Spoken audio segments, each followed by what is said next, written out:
Diaspora mbush bulevardin në ditën e 78. Rama zvërneci nuk ndalet. Algoritmet i sollën njerëzit në bulevard. Pamjet filmuara me dron tregojnë numrin e madh të protestuesve që mbushën bulevardin dëshmorët e kombit ditën e 77 të protestës qytetare të shtunën.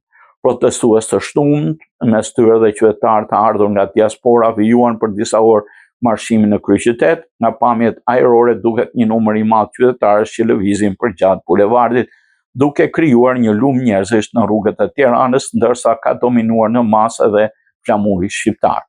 Pjesëmarrësit vijojnë të kërkojnë dorëheqjen e kryeministit Edi Rama, ndërsa gjatë marshimit janë dëgjuar dhe thirrje kundër qeverisë.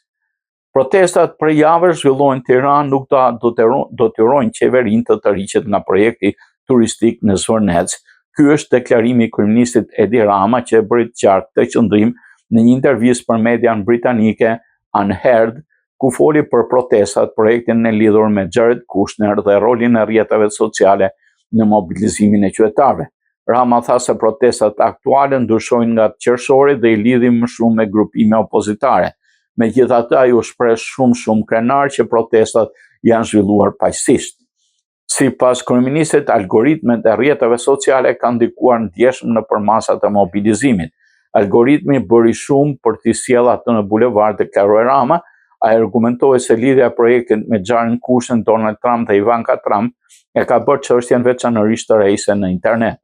Kritikët, ndërkohë që argumentojnë se rrjetet sociale mund të amplifikojnë një protestë, por nuk krijojnë pakënaqësinë që nxjerr qytetarët në rrugë. Pavarësisht kundërshtimeve, Rama ishte i prerë se projekti nuk do ndalet. Qeveria sipas tij do zhvillojë konsultime me palët e interesuara, por pa hequr dorë nga investimi.